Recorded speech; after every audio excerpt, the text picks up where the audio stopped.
Olá amigos, tudo bem com vocês? Que alegria, que satisfação estarmos aqui dando continuidade à nossa matéria de legislação penal especial, falando da Lei 13.964 de 2019, que é o nosso pacote anticrime. Nós estamos entrando nos blocos derradeiros, certo?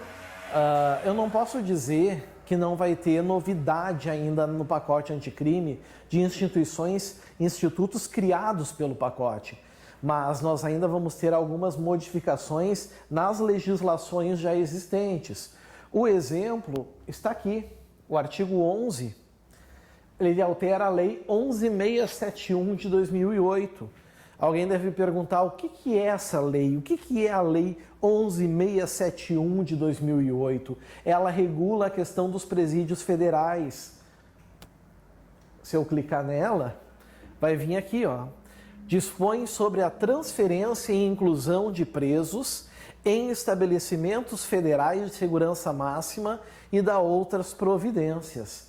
Então, nós sabemos que o pacote anticrime influenciou nessa lei aqui também, certo? Qual foi uma alteração que nós tivemos já?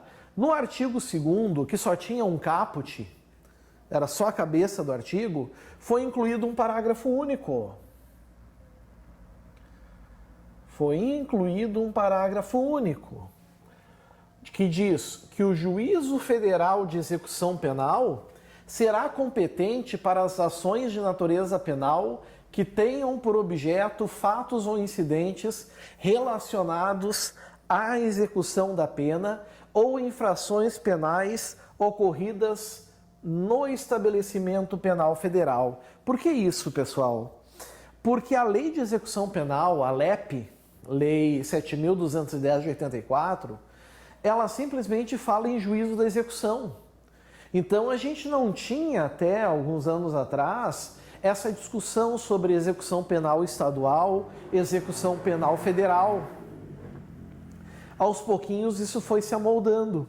Então quando a gente pega esse parágrafo 2º, o parágrafo único do artigo 2º, vocês vão perceber que ele é claro ao dizer, né, relacionados à execução da pena, ou seja, estamos falando já de um condenado, ou infrações penais ocorridas dentro no estabelecimento penal federal. Quem é o competente? É o juiz estadual? Não, é o juiz federal de execução penal. Apenas isso está dizendo, é fácil, tranquilo de entender. Artigo 3º. Serão incluídos em estabelecimentos penais federais de segurança máxima aqueles para quem a medida se justifique no interesse da segurança pública, ou seja, aquele cara que é campeão de fuga em presídio, certo? Ou que pode comandar uma rebelião, ou do próprio preso, condenado ou provisório. Tem preso que onde ele pisar ele morre, né? Então isso também é levado em consideração. Parágrafo 1º. A inclusão em estabelecimento penal federal de segurança máxima no atendimento do interesse da segurança pública será em regime fechado, de segurança máxima com as seguintes características. Então vejam, amigos, que toda vez que falar, e aí fica uma dica para a prova, toda vez que falarem em estabelecimento penal federal, o regime de cumprimento de pena é fechado. Ah, preso provisório? Bom, todo preso provisório, o regime é fechado, tá? Mas inclusive os definitivos, não há regime semiaberto, não há regime aberto, o regime é fechado, certo? Então cuidado em relação a isso. Cuidado em relação a isso. Aqui vem então com as seguintes características. Vamos para as características. Características bem, assim, meio resumidas do que seria um RDD, né? Um regime disciplinar diferenciado. Com as seguintes características. Recolhimento em cela individual. Isso é para proteção, inclusive, do próprio preso. Recolhimento em cela individual. Já disse para vocês, torno a repetir, a questão da cela escura. Cela escura não caracteriza nada, certo? Não é permitida. certo? É abuso de autoridade e, em alguns casos, pode configurar crime de tortura. Visita do cônjuge. Então, se vem uma questão dizendo que é permitido visita, vocês já podem responder que sim. Como diz aqui, visita do cônjuge, do companheiro, de parentes e de amigos somente em dias determinados. Bom, aqui já muda, né? Se fosse um RDD em uma penitenciária, certo? Primeiro, que não é toda essa galera que poderia visitar. E segundo, que tem os dias reduzidos e estabelecidos, não assim determinados, por meio virtual ou no parlatório. O que é o parlatório? Vem de parlare, falar, ou seja, existe um vidro, de um lado fica o preso, do outro a pessoa que vai falar com ele, ambos têm um telefone e eles se comunicam dessa forma. Com o máximo de 2 pessoas. Cuidado isso, para uma questão de prova. Cuidem isso para uma questão de prova. Essas questões de prazo, número de pessoas, aqui é um exemplo, né? Máximo de 2 pessoas por vez, além de eventuais crianças separados por vidro e comunicação por meio de interfone, com filmagem e gravações. Bom, isso é a característica do parlatório, certo? Apenas especificaram o parlatório. Banho de sol, ou seja, banho de sol é o quê, meus amiguinhos? Saída da cela para o pátio, certo? De até 2 horas diárias. Até 2 horas diárias. Fora isso, ele tem que estar na cela ou estar trabalhando. 4.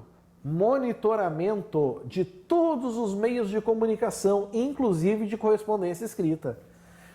Ah, professor, e o direito ao sigilo de correspondência da Constituição?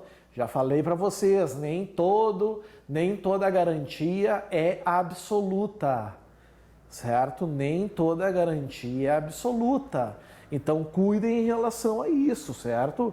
Nem toda garantia é absoluta. Aqui é um exemplo, certo? Imaginem um preso que comanda o PCC, que comanda o Comando Vermelho. Quantos crimes ele pode praticar enviando e recebendo correspondência? Temos ainda um parágrafo 2º.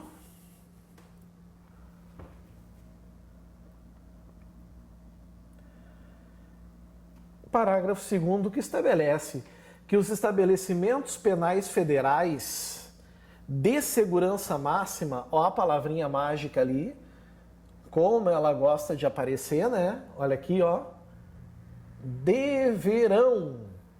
Deverão dispor de monitoramento de áudio e vídeo no parlatório. O que isso quer dizer? O que eles estão conversando é gravado em vídeo e áudio. Agora, cuidado. Cuidado. Por quê? Porque o que pode cair na prova de vocês são as exceções, não a regra geral. Podem cair as exceções. Deverão dispor de monitoramento de áudio e vídeo no parlatório e nas áreas comuns para fins de preservação da ordem interna e segurança pública. E agora vem a exceção. Então, eu até vou botar em outra cor para que a gente lembre bem. Vedado, proibido, seu uso nas celas, dentro das celas, e no atendimento advocatício, cliente advogado, salvo expressa autorização judicial em contrário, certo? Ou seja, até mesmo essa garantia do advogado de não ter sua gravação, sua entrevista gravada com o seu cliente, pode ser quebrada se tiver autorização judicial. Agora, os fundamentos têm que ser bem concretos, certo? Cuidem com isso.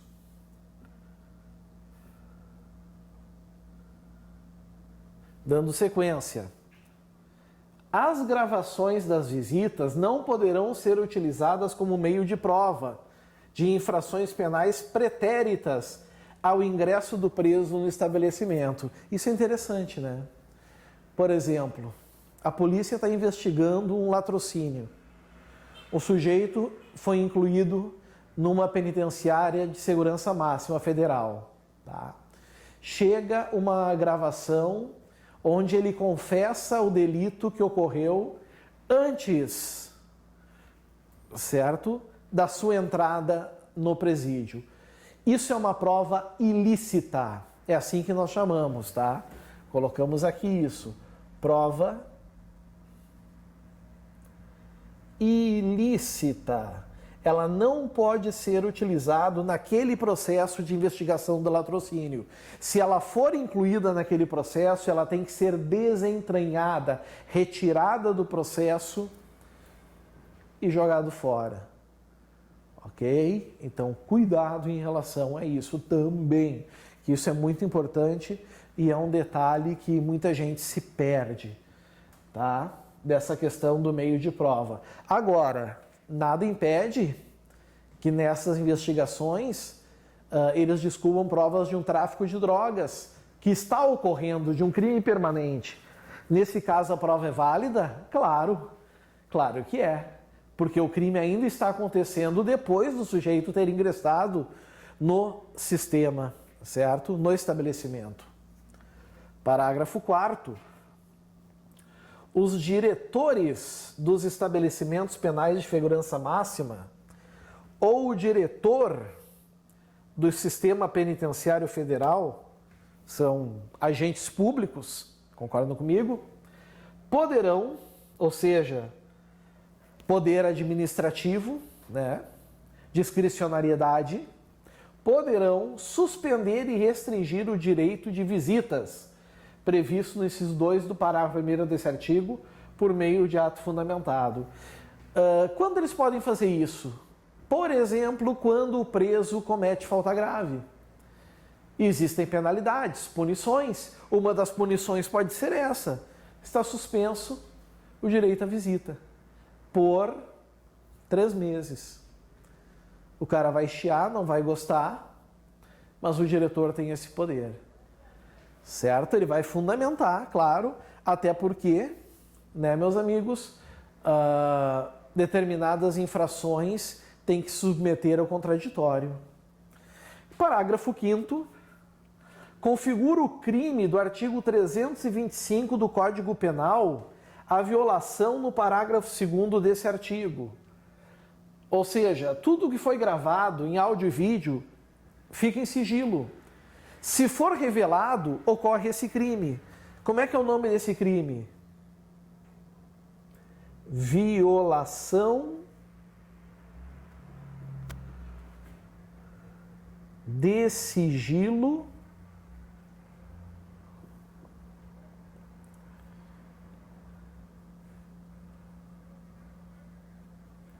funcional.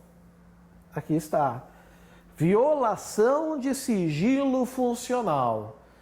Revelar segredo de que tinha ciência e razão do cargo. É o crime que ocorre. Então, cuidado também com o parágrafo 5º. Temos ainda um artigo 10º que foi alterado. Vamos nele. O artigo 10. É o período de permanência, né? Período de permanência. Esses lugares não são locais onde, de regra, o preso fica para cumprir toda a pena. O período de permanência será de até 3 anos. Vejam que na prova pode cair que são de 3 anos. Não. Mas pode cair dizendo que pode durar 2 anos. Pode. Pode, por que pode? Porque é até 3 anos. Certo? Olhem que interessante, porque muita gente está nesses presídios federais por muito tempo. Renovável por iguais períodos. Pode uma pessoa vir a cumprir pena, então, no estabelecimento federal de segurança máxima por 10, 15 anos? Pode. É bem claro aqui, renovável por iguais períodos, quando solicitado motivadamente pelo juízo de origem. Vejam que interessante isso aqui, pessoal. Observados os requisitos da transferência e se persistirem os motivos que a determinaram. Quem pede a permanência é o juiz que era o juízo de execução originário. O juízo competente, ele percebe, certo, que para a segurança do preso, por exemplo, ou da sociedade, é preciso mandar esse preso para um presídio de segurança máxima federal. Ele manda. por 3 anos. Está se esgotando os 3 anos, ele requer a renovação.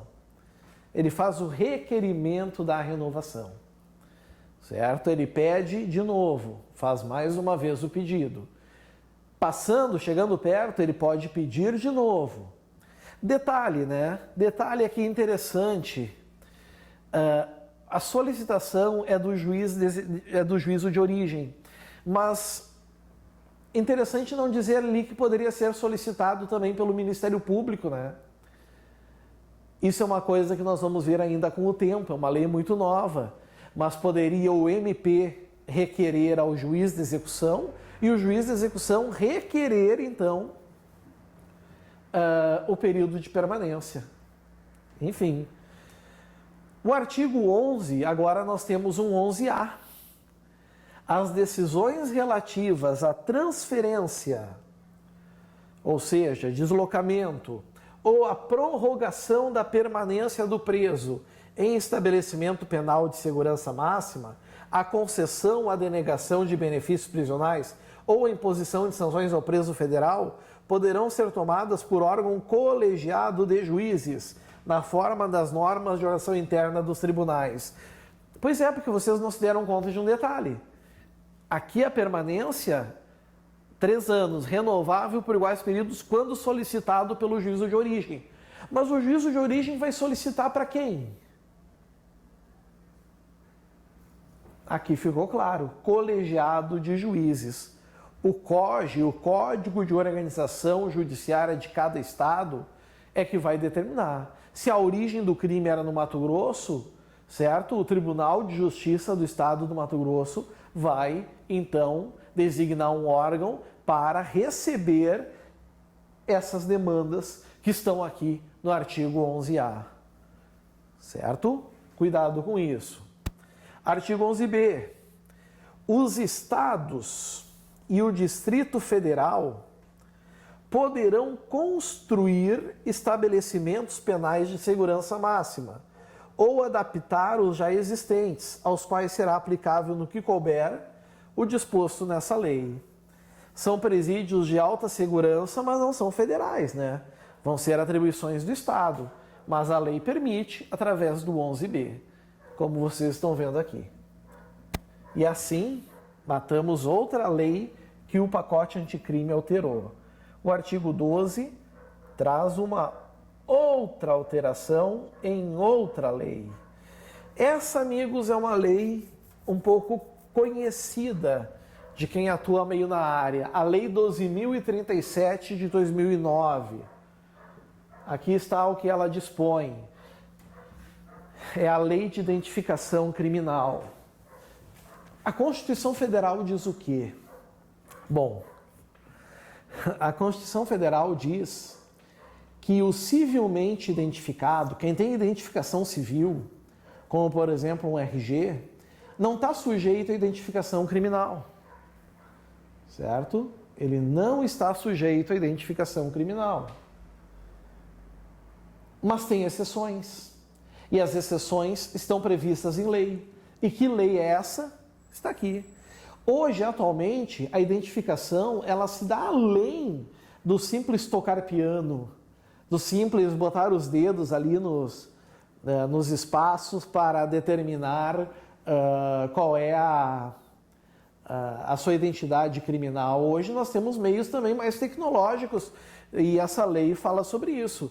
Dispõe sobre a identificação criminal do civilmente identificado, regulamentado o artigo 5º, inciso 58 da Constituição Federal, certo? Por que do civilmente identificado? Porque aquele que não é civilmente identificado, esse é obrigado a ser submetido à identificação criminal.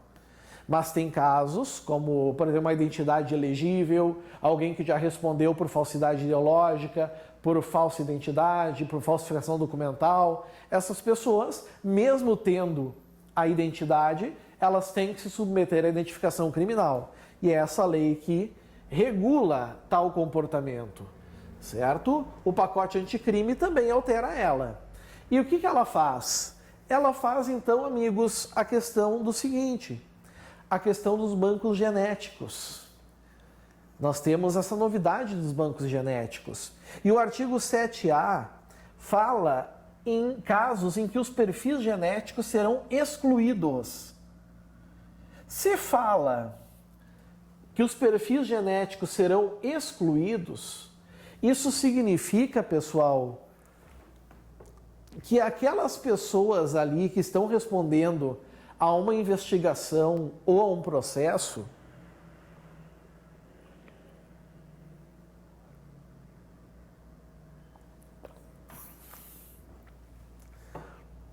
aquelas pessoas ali que estão respondendo a uma investigação ou a um processo, elas, em alguns casos, se preenchidos os requisitos, elas se submeteram a exame de perfil genético. E isso foi incluído em uma base de dados. Certo? Houve uma inclusão na base de dados. E diz aqui agora, a exclusão dos perfis genéticos dos bancos de dados ocorrerá. Primeiro, no caso de absolvição do acusado. Bom, se houve a absolvição dele, certo? O Estado reconheceu que ele não é o autor do crime, ou seja, se preencheu os requisitos do Código de Processo Penal para o juiz absolver, não tem motivo para manter os perfis genéticos, então eles são excluídos. Vejam que não é e, aqui são requisitos alternativos. Nós temos um ou. Então vamos deixar isso bem claro. Nós temos um ou ali. No caso de condenação do acusado, mediante requerimento, pedido de quem, né, pessoal? Pedido pelo apenado, pelo interessado. Após decorridos 20 anos do cumprimento da pena. Olha que interessante, isso aqui é interessante. O réu foi condenado a 14 anos, por exemplo, de prisão. Esses 14 anos findaram e ele sai. Quando passar mais 6 anos, ele já pode pedir a exclusão dos perfis genéticos? Não. É quando terminou, tá? Quando terminou a pena, a partir daí começa a contar a 20 anos. Certo? Cuidado quanto a isso. A partir daí começa a contar 20 anos. Artigo 7º-C. Fica autorizada a criação, aonde, no Ministério da Justiça e Segurança Pública, o Banco Nacional Multibiométrico e de Impressões Digitais. Ou seja, se concentra tudo num lugar só. Certo? É muito mais fácil de localizar, é muito mais fácil de fazer a gestão. Então, a lei fez muito bem em incluir.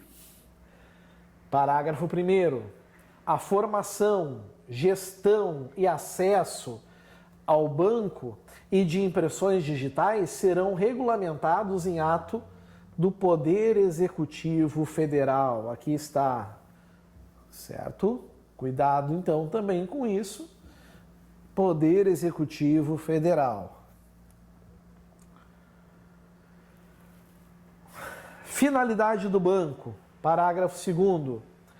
O BNMID tem como objetivo armazenar, isso já ficou claro nos artigos anteriores, né? Dados de registros biométricos, de impressões digitais e, quando possível, de íris, tecnologia, né? Face e voz, para subsidiar investigações criminais federais, estaduais ou do Distrito Federal. Ou seja, em todo o território nacional.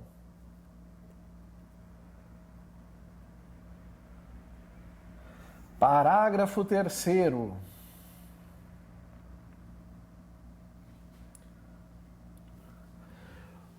O banco, não preciso repetir tudo, né? O banco será integrado pelos registros biométricos de impressões digitais, de íris, face e voz colhidos em investigações criminais. ou por ocasião da identificação criminal. Lembrando de quem?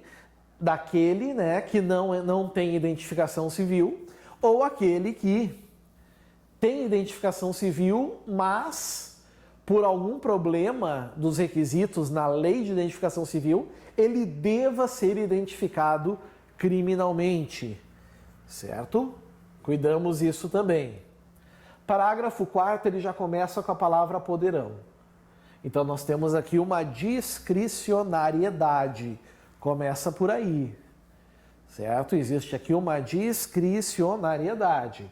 Poderão ser colhidos os registros biométricos de impressões digitais, íris, face e voz dos presos provisórios, ou seja, aqueles que estão presos temporariamente, aqueles que estão presos preventivamente, ou seja, é aquela prisão cautelar antes do trânsito em julgado da sentença. Ou definitivos, esses são aqueles presos já com trânsito em julgado, quando não tiverem sido extraídos por ocasião da identificação criminal. Está aqui, ou seja, durante a rotina do dia a dia do presídio, o diretor chama um guarda e diz, ó, chama aí o Zé das Couve aí para tocar piano lá. É isso aí, certo? Parágrafo 5º, poderão. Aqui esses poderão, isso é interessante, né? O poderão aqui, né? É porque geralmente a investigação criminal, a identificação se dá lá no início.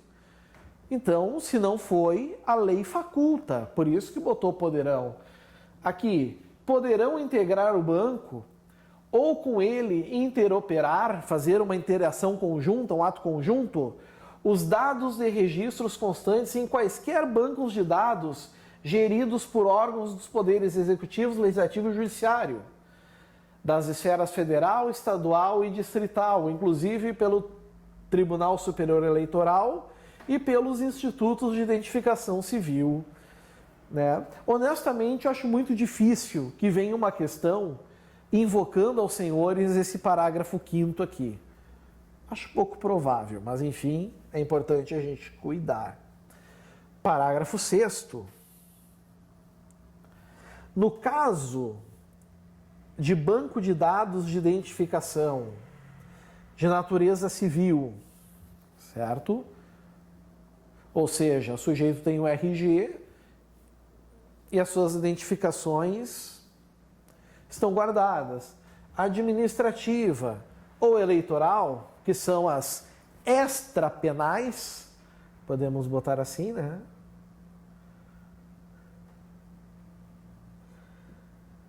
Extrapenais, a integração ou compartilhamento dos registros do banco será limitada às impressões digitais e às informações necessárias para a identificação de seu titular.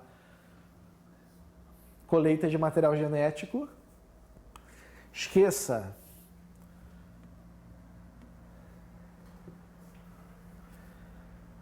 Dando sequência agora, temos o parágrafo 7º. Parágrafo 7º, amigos, assim nos informa.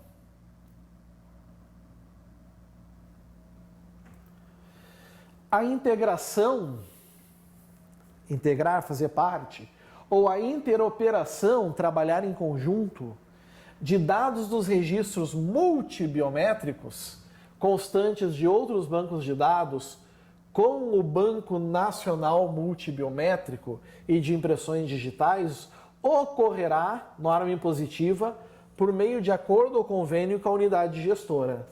IGP, enfim, né? Essas unidades que a gente conhece bem.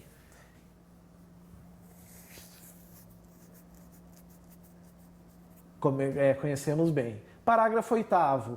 Os dados constantes do Banco Nacional Multibiométrico e de Impressões Digitais terão caráter sigiloso. Ou seja, não pode ser revelado. E aquele que permitir ou promover sua utilização para fins diversos dos previstos nessa lei, ou em decisão judicial, responderá 1. Civil, 2. Penal e 3. Administrativamente. Ou seja, pode incidir inclusive em crime.